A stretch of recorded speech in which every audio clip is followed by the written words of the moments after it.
Well, a good evening to you. Welcome to the Defining Moment. My name is Anthony Ndiema. Always a pleasure being with you as we get to listen to very powerful testimonies. And you know what? Sometimes you think you are in a hole. Sometimes you think you're in a mess. But then when you listen to another person's story or testimony, you realize that you are in a better place. You're encouraged. You are, inspired, and something good comes out of that. So we get to listen to these stories, and these stories help us, just to understand that God is actually there and God works miracles even at this time in this situation. So welcome. Today we are with Apostle Joseph Njuguna. That's right, sir. We were with him last week, and the testimony was so powerful. He got into doing drugs at a very young age. What age was it? Around 10 years. Around 10 years. That's right. And then now, he slowly graduated bit after bit. They moved from Udhiru, went to Kino, went to Rongai. That's right. And he used to plant ganja. As the mother plants sukuma wiki and other vegetables, he made sure that ganja is actually right in there. And he became a peddler in high school. Things got worse. He got into, conmanship. Eventually, the father takes him to a school where he trains as a mechanic. He gets the skill, but he loses out entirely. So finally, the father decides we need to take him to the UK so that he gets out of all this mess. So mchungaji, karibu tena sana. Thank you so much. It's good to have you. Yes, a blessing to be here. As usual, unakaa vizuri sana. Asante. Walikuwa wanasema unakaa kofi. Karibu sana. It's Thank good you, to have sir. you. Thank you, sir. Lots Yes. of responses from, of course, the testimony you shared last time. That's right. And we just want to continue with this. Yes, sir. Sasa umelearn kupickpocket. That's you right. become ngeta. That's umekuwa, right. Yes, I got to the extent that I became also a parking boy because I ran from home and I began to sleep in the streets of Nairobi. Right. I remember days we used to cook with those Kimbo, those cans. Yes. And we are just there with the street boys. Mm-hmm. It got so bad, I got to the extreme. And I remember now, my parents saw this young man, he has potential, but he's gonna die in this country. Right. So they decide we have to do something. So my mother is a prayer warrior.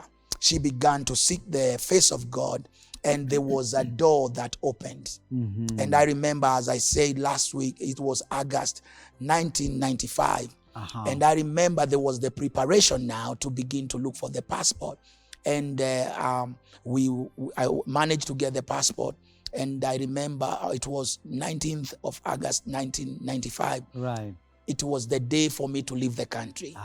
And I remember now, it was a big celebration at home. Finally, I was the first one to go abroad in the family. Right. So there was a big celebration. And I remember we began, they took some matatu to escort me to the airport. Mm-hmm. And when I got to Jomo Kenyatta, I remember I was waving Kenya bye-bye. Bye-bye. My dreams are going to become a reality. Come on. Yes. What was in your mind? Were you still high on drugs? I was high because the previous night before my flying out day, you remember the thing I had done. I had taken too much changa. Yeah. So I was still high in a way. So I remember as we get to the airport, I already was smiling. I knew that finally I'll be free at last. To do whatever you want to do. whatever I want. My parents will be far from me. There will be nobody there to look to see what I'm doing while I'm there in the UK. Wow. So I remember waving bye-bye everybody. Kenya. I was saying to myself, I'm free at Freedom. last. Yeah, here Oh, comes my freedom.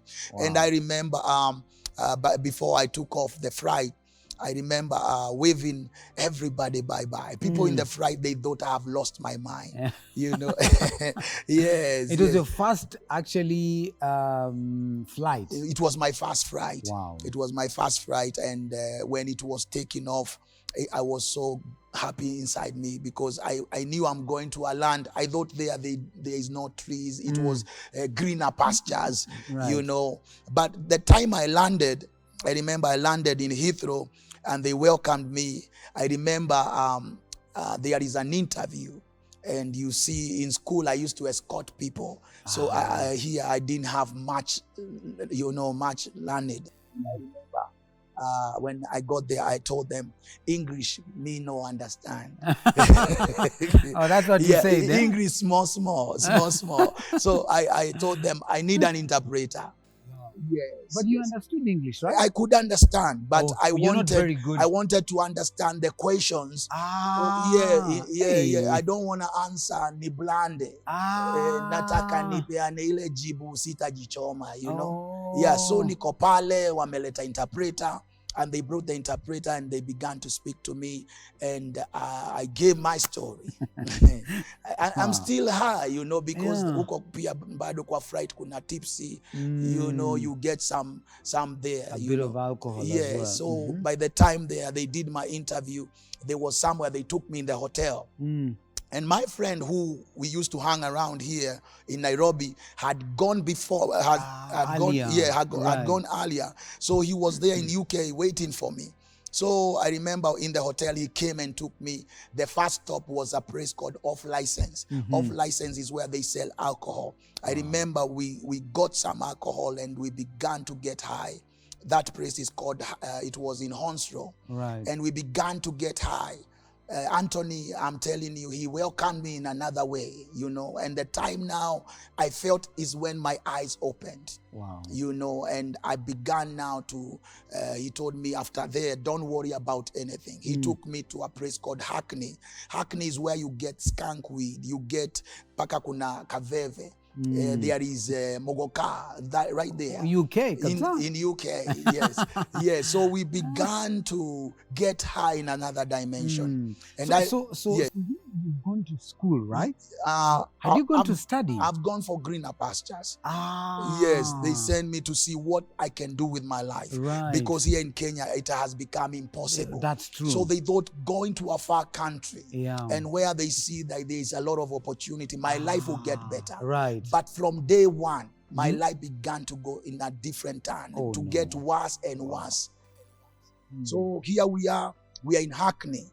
We are getting the skunk weed. We got our bag of drugs, and we left to a place called Price, where he used to stay. And I remember that night listening to Bob Marley and Don Carlos reggae, saying, I'm a Rasta man, and a Rasta man never die. And if he die, they never know. And if they know, he never smell. I am a Rasta man, conquering a lion, a tribe of Judah. I believed in Haile Selassie.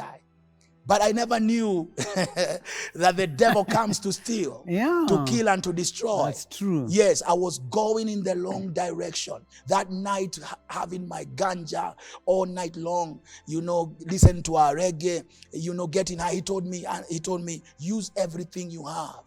Because in this country, they will have mercy on you. When you lose everything, there is some donations given by the government. They can give you accommodation. They can begin to help you in a way that you are not totally, in a place of want. So they try to give you some support. So he told me, use everything you have. And you had carried some money, of course. Yeah, I got some pocket money. Right. So that day now, we began to skunk. We began to, it was not very strong drugs because it was the kaveve. You're talking about marijuana and alcohol.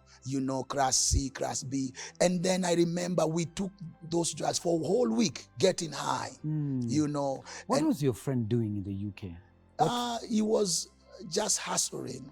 Yeah, he was a hustler. He didn't have he would do some job here, because he was alcoholic. He couldn't keep any job. Wow. He get a job here for a day, do some hotel jobs and some hotel cleaning, but he wouldn't get on time the next day. They lost. So he was a hustler, trying different things. So I remember now it was so bad because I managed to get to a place where I used to live. It was like a big house with 5 bedrooms. In every bedroom, there were different people. Some of them were immigration. Some of them were different cases. And I remember in my surrounding, there were people from Mombasa. I remember people like Nuren, people like Amzak. I remember people like Ali. Those people were using different drugs than me. So I was in the ganja, mimi niko mse wa kuchoma, but when I look at their room, naona watu wanayoyoma design ingine sijawaiona. Their high is different. You know, I see them, they are buzzing, somebody standing and their head is touching the floor. Wow. Yani, it is another dimension of drugs. So they were using kichuri, they were using heroin. Yeah. So me with my boza ni ile kumeditate. Lakini yao wamezikwenda. I mean, it's a different level. It's a different level. Wow. So what happened is I was admiring their bars. You know, they used to call it is like a time killer. You know, when you take that heroin, you don't know which day it is anymore.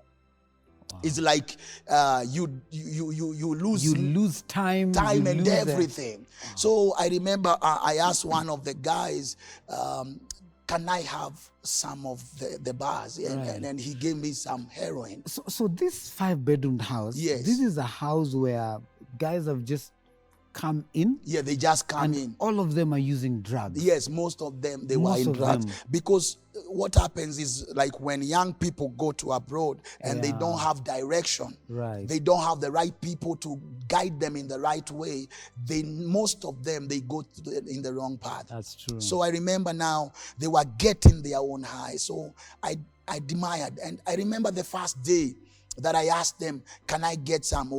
They gave me some lines. You know, you put it in the foil and you begin to swallow the smoke and hold it in your stomach. The heroin, you know, these class A drugs, you know, you begin to inhale and hold it.